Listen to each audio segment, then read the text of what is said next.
Okay, not to be dramatic, but 2024 is the year my life changed. All because I started watching K dramas, which is inherently very dramatic of me to say. But I have since watched, I think, 40 K dramas, and today I'm going to rank all the ones I watched that aired in 2024. Hi, my name is Carrie, and if you've stumbled upon this video, you either watch a lot of K dramas or a lot of television in general, and you are looking for a community where people go into deep dives on a show you either loved or love to hate.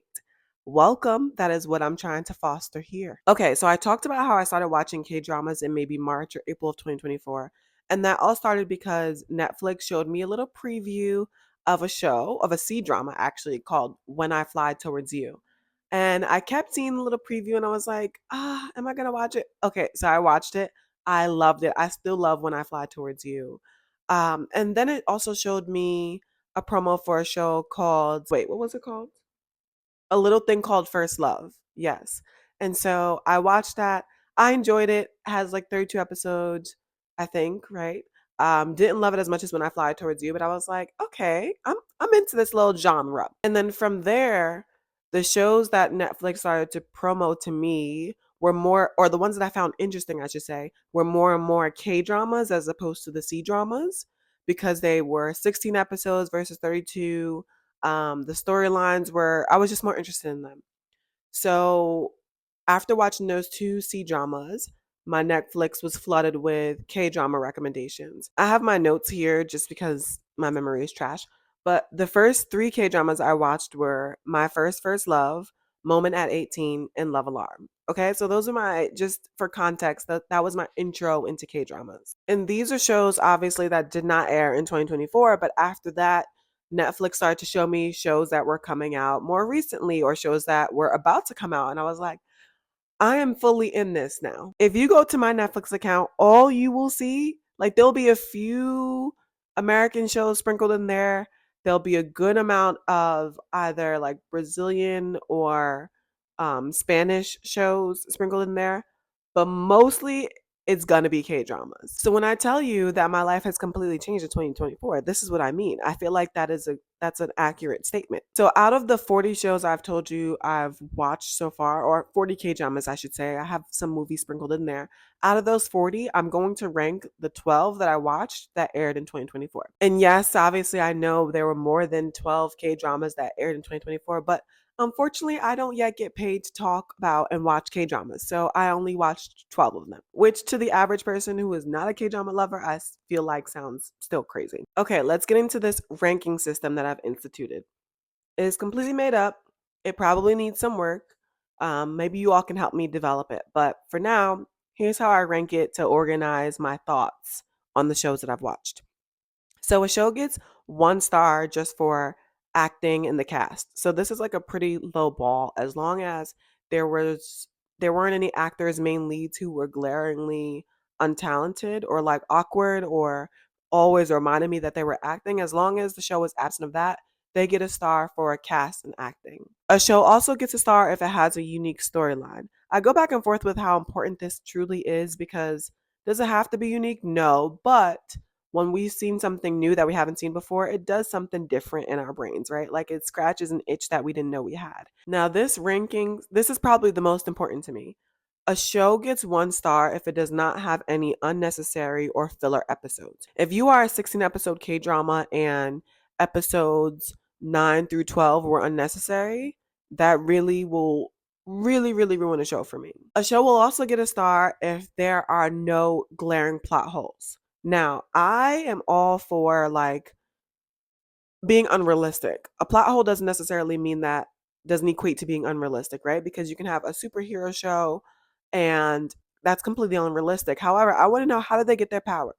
Right? Like what are the instances in which their powers are weakened? Does it make sense? Is it consistent throughout the show? Okay, and then the last star, so 5 star ranking system, and the last star goes to a show that has a good ending. Because to me, the worst defense, even worse than having a bunch of filler episodes, is to have a show be amazing all the way through and then the final episode flops. I think we all are familiar with shows that commit this crime. The most recent example, When the Phone Rings. We all can come together with our shared experience about how painful that last episode was, right? Okay, so at the bottom of my list of shows that I watched that aired in 2024 is Hierarchy. Now, I'm so upset about the show because I was so excited for the show, but it was just a disaster. It only gets 1 star, and that's for the casting and acting. I actually feel like the show completely fumbled this amazing cast. Everyone did an excellent job. And I also love when a show introduces to me an actor and actress that I actually want to follow their career. And for me, the show did that with one of the bullies. Insert her image here somewhere. She did an excellent job, and I would love to see her in a million more shows. So the show had a great cast and the acting was excellent.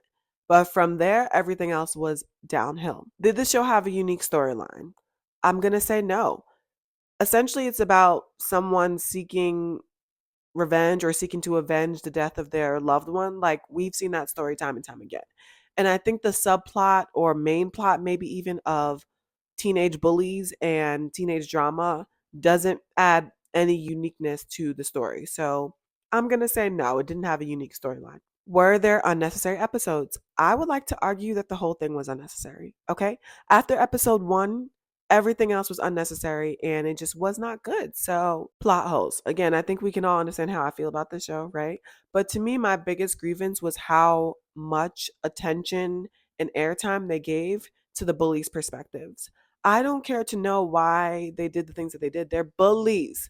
They're mean. And also the whole like having a crush on someone who just stood idly by while your brother was bullied until he ends up being killed. It's not cute. It's supposed to be provocative, maybe, but it's just weird. And lastly, did it end well? I think you know how I feel about this. The answer is no. And it's so disappointing. The show had so much potential, but basura. Coming in at number 11 on my list is Romance in the House. Now, this show gets 2 stars, one for a unique storyline, one for the lack of filler episodes. It only had 12 episodes, thank goodness. So there weren't any filler episodes among that. Now, I'm going to give it a unique storyline because I love the idea of showcasing the romance of an older adult couple with grown children. Like, that is something that I don't see a lot in K dramas. And so I appreciated that as a subplot, a main plot, whatever you consider it. I also thought it was unique of like a couple that was actually already together, had drifted apart, and then they were finding their way back to each other again in middle age when they already have adult children. Like, yes, to me that was a unique storyline, so I give it a star for that. However, the acting, I actually feel like the lead actress was the weakest link, and Minho, I believe his name is, or the actor that everyone loves, did not save that. In fact, I didn't think their chemistry was all that. I was growingly aware of the fact that they were acting. All I kept thinking about was how they were acting instead of their actual romance. And for a show that's called Romance in the House, I really feel like the romance was like the second plot, the third plot. And that gets me into my point about plot holes. The show is called Romance in the House, and romance was not the leading storyline. And so I feel like the whole thing felt like a weird plot hole or weird gotcha. Like, when is the romance going to feel like the prevalent component of the show? And it never did, in my opinion. And lastly, did the show end well? To be honest, I only vaguely remember how the show ended, so I feel like it did not respark my interest. So I'm going to say no, it didn't end well enough to salvage the show. Now, these next 3 shows, they all received 3 stars in my book. Don't kill me because I know these are fan favorites, so people would probably rank them higher. I did thoroughly enjoy them, but I'll explain why they only got 3 stars for me. So that number 10 spot goes to Mr. Plankton, number 9 spot goes to Killer Paradox, and number 8 spot goes to Miss Night and Day. Now, specifically, Mr. Plankton, I know was a crowd favorite. Now, I will say the acting was great. Again, I want to see, this is an actor that I want to see more of. Like, I would love to watch him in so many more shows. So obviously it gets a star for acting and cast. The storyline, yes, I will say it's unique. Like, a man gets in touch with his ex-girlfriend to help her find his dad. I haven't seen it before, so I'm gonna say it's unique. And it was only 10 episodes, so there were no filler episodes. So that's why it gets 3 stars for me. However, plot holes. Plot holes, plot holes, plot holes. I could not get over, and this could just be me thing, but I could not get over in episode 2 where his ex-girlfriend is they're in a store and she communicates to a sales lady like she needs her phone. She's clearly in danger. She's clearly under threat. And the sales lady gives her her phone. Why? And then Mr. Plankton, the main lead, whatever his name is, the main lead, he finds out that she used her phone. Why, when they leave, would you not call the police? Why? I just feel like a lot of things could have been expedited from there if the sales lady had called and said, excuse me, called and said, hey, there was just a woman who was clearly in danger in my shop. They mentioned that they were headed wherever, or I don't remember if she knew where they were headed. But the point is, why would you not report that there was a woman who was in distress? Because then that could have alerted their case. They're already looking for her. I couldn't get over that. Now, another sticking point that maybe people don't feel like is a big deal. Maybe I'm a bit harsh on Mr. Plankton. I don't know. I'm willing to be challenged on Mr. Plankton. I am. But another point that I have is, did it end well? I wasn't able to get over John. I feel like John, the man with the sunglasses, who we never saw his full face until the very end. I felt like they were going to give him a backstory, and I don't understand what it was. So I felt like this piece that they kept feeling like they were building up towards something, and then there was no backstory for John, and I was like, what? And to me, a big consideration on if a show ended well is, were all the secondary, tertiary characters well fleshed out or not? Right? Like, you want to finish a series and feel like, yay, I know all the characters that they introduced, and I know why they were here, and I know what their backstories were. And I feel like they didn't give that to us with John, even though they put so much energy around John. Anyway, so as I mentioned, number 9 is for A Killer Paradox. Now, of course, I'm going to give it 1 star for acting and cast. Love this actor down. A lot of non K drama watchers know this actor because of Parasite, which was so critically acclaimed. I also love him from Our Beloved Summer. Great actor, very talented. The show also didn't have any filler episodes. It only had 8 episodes for the series, and I thought it was perfectly paced. And also, did it end well? Yes, I love the way it ended well. I actually think it's like the perfect summary of Q4 2024 with vigilante um heroism, if you want to call it. Like, if you know, you know. I just feel like it fits into the last quarter of 2024. And for a movie, I love, vigilante justice, people getting off scot-free. Now, we can have a whole debate about if we want that in real life or not. That's a whole different video, I'm sure. But for TV's sake, I thought it was excellent. Now, the sticking points to A Killer Paradox. I'm going to say plot holes. There were certain things that were confusing to me that I feel like weren't fully fleshed out. Like, for starters, why was the OG vigilante serial killer, why was he after our beloved vigilante serial killer? Like, in theory, like, yes, I get it. He's doing it. You want to know if he's better at it or not. But why are you like really out to kill him? Is it because you want to get back into this work? You feel like you're better at this work? Bodhi, leave yourself, please.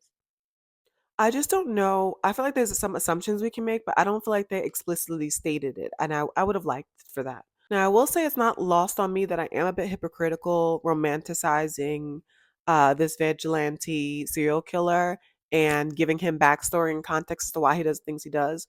When I said that I hated that from Hierarchy, it's just different. I can't explain it. Maybe I can. It's different. I can't explain it. Killer Paradox was amazing. Hierarchy was trash. I have nothing else to say. Now, number 8 goes to Miss Night and Day. Now, as I mentioned, numbers 10, 9, and 8 all received 3 stars from me in my book. But the reason why I ranked this higher than the other two is just because it makes you feel good, right? Like, how can you argue with that? A Killer Paradox is deep. Um, Mr. Plankton is deep and dark or intense, versus Miss Night and Day is just fun. It's just a fun story. And so that's always going to rank higher for me, I think. Now, the acting, I thought the acting was phenomenal. I feel like the woman who played the older version of our female lead deserves some awards. I don't think she got any awards or is nominated for any awards, but she needs her flowers for sure. She killed it. Now, do I give this a star for a unique storyline? I was on the fence about this, but ultimately I'm going to say yes.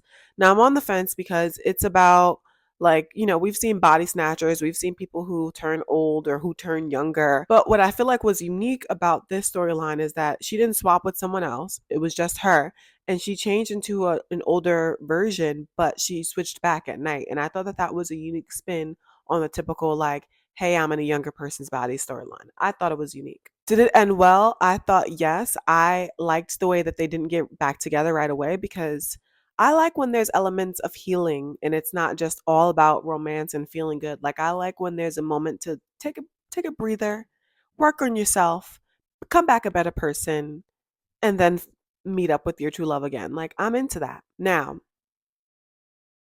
there were some filler episodes. I'm sorry, Miss Night and Day, but you committed the big offense. There were some filler episodes. They dragged out that love triangle between like the detective and the superstar who was working in the government office as a part of his punishment. That love triangle, I just feel like they dragged out too long. And also a big plot hole. She worked for the government, but they never did a background check on her. Please make that make sense. And don't try to tell me, oh, but she was just an intern. The government is going to do a background check on everyone who's coming into their offices. So I thought that was a huge thing that we had to ignore for all episodes in order to enjoy it. Now, these next seven shows all got 4 stars from me. Spoiler alert, I didn't give any shows 5 stars. It takes a lot for me to give a show 5 stars, and this maybe my ranking system does need some work. If you have some advice on my ranking system, happy to take it. Maybe I'll do a video just about that.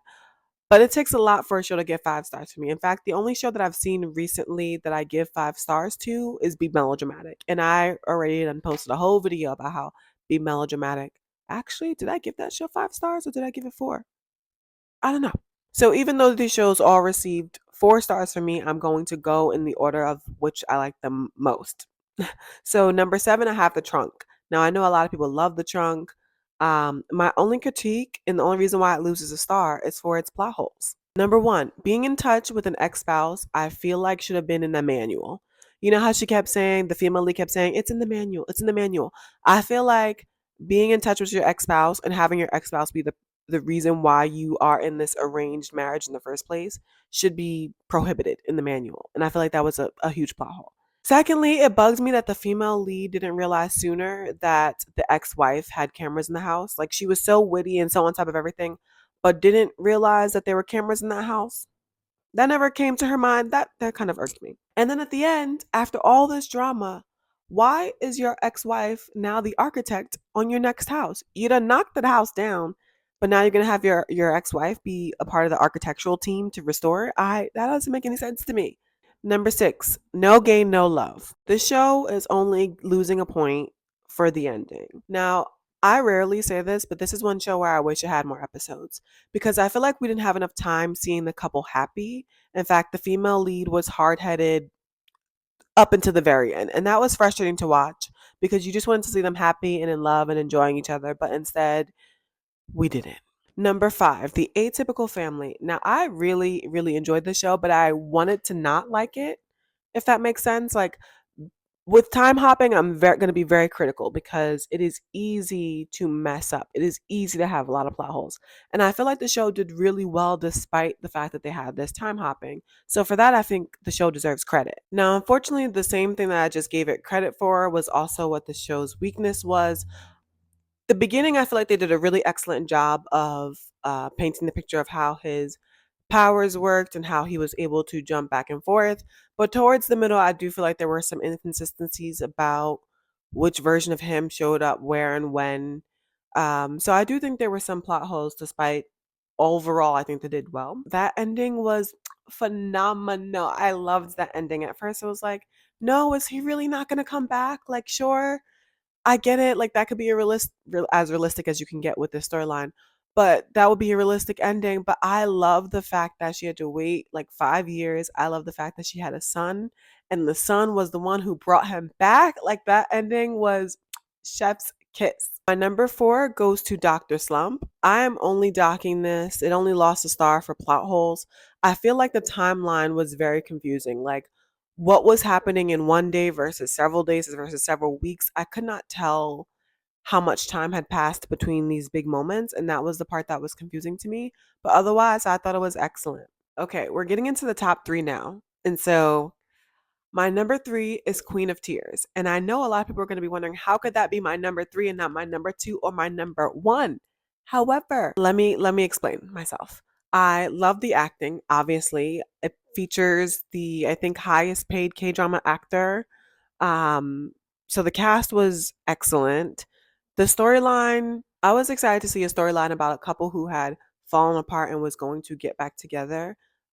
Similar to what I explained in Romance in the House is what I liked about that, because I don't feel like it's common to see a storyline like that. So I loved that vantage point. Um, and I don't recall any glaring plot holes in the show. And the ending was amazing. Anyone who says that Queen of Tears did not have a happy ending, I don't know what more you want from people. Okay. I don't know what more you want from the writers, because I thought it was perfect. However, can we agree, please, that there were most definitely some filler episodes? Like, we have to be honest with ourselves. Every time I felt like they were going to be able to just breathe and be happy and we can just enjoy that, here comes the bad guy circling the block. I'm like, how many more opportunities are we giving the bad guy to be the bad guy? I feel like we've overcome him already. And here he was again, effing stuff up all over again. So I felt like they just were trying to push that storyline too hard for me. And by the end, I'm like, can we just get to them? Why are they spending so much time almost telling each other how the other one feels? Like, we've been here too long. I'm a firm believer that by like episode 12, wrap that up. Like, everybody say their piece. We're all on the same page. Now we can just come together to triumph. Coming in at the number two spot is Marry My Husband. Now, I loved this show. I love this show, and there will be no Marry My Husband slander tolerated here. It had me on lock from episode one. I was like, tune the F in, okay? The storyline was unique. You get it from the title, like the storyline of getting revenge back on your husband because he cheated on you with your best friend, and the whole storyline is about like getting them to marry each other so you can change your fate. That is, I've never heard of that storyline before. So definitely gets a star for being unique. They casted phenomenally. The ending was so cute. I was so happy when the side characters got together as well. And I love that we got to see them happily married. Like, we got a good amount of time seeing them happily married with kids.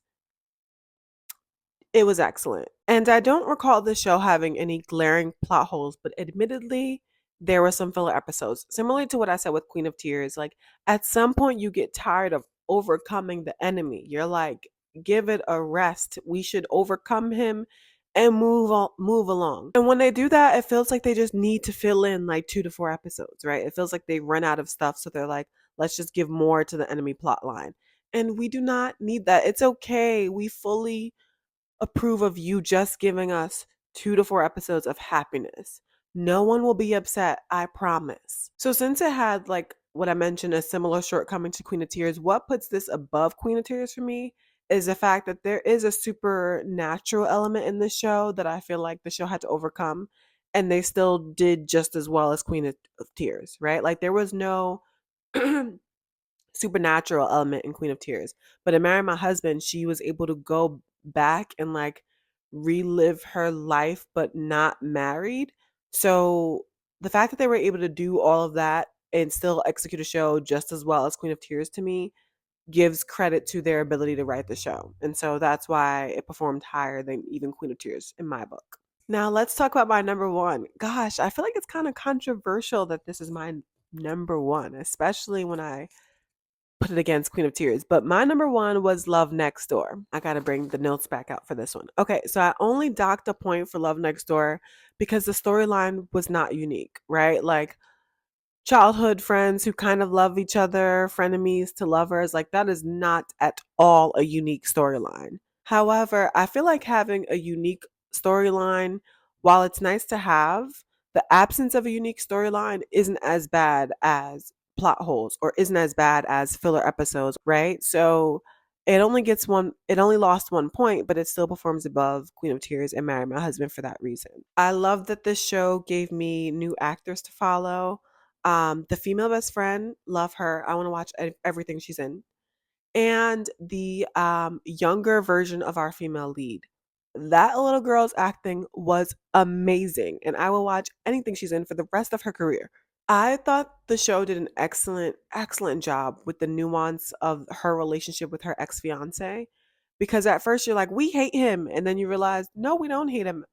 But he did F up and she deserves better, right? Like they had a loving, healthy relationship when she was healthy. But when she wasn't, I really liked the way they showed him and that he was caring, he took care of her, but he was a bit resentful and he was a bit bitter. And like, that is still a sticking point, but other people I'm sure could have worked out that relationship. And I so that's what I really value about the nuance of that relationship is like it could have been workable, right? But she deserved better and she had better. So she got better. And I love what they did with the ending. I was hoping that they somehow figured out a way to save her dad's restaurant, but I love what they did with the restaurant and I love that it was her dad's idea to gift her a new restaurant. So those are my that's the ranking of the 12 K-dramas that I watched that aired in 2024. Obviously, like I mentioned, there were other K-dramas that aired. Most of them I haven't watched because I don't have the streaming platform that they come on. I don't have Viki, I don't have a lot of these other platforms. I just feel like I have too many already, so I'm really apprehensive about getting another one even if it's free. So some of the shows that came out in 2024 that I know are fan favorites were Lovely Runner, Bad Memory Eraser. I'm not excited about this one, but I'll entertain it. Family by Choice. I'm definitely gonna watch this one. But if it's a story about how they've like practically lived together as siblings, but then they fall in love with each other, that's gonna irk me. I don't like that storyline. I don't care that you're not blood. If you grew up in a house with somebody practically as family, that is your family. Parasite the Grey. I saw the trailers when it first came out. I want to watch it. I just haven't been in the mood to watch something like that until Killer Paradox, so I watched that one first. Brewing Love. This looks cheesy. This looks cheesy, and cheesy's good sometimes. And I like some of the cast members, so I will be tuning in. And Chicken Nugget. I'm tempted to watch it because it was written and directed by the same person who wrote and direct Be Melodramatic, which I loved. But the premise just seems too goofy for me. I don't know. I don't know. We'll see. I will keep you all posted if I decide to watch those 2024 K dramas. Thank you for tuning in and going along this journey with me. Until next time.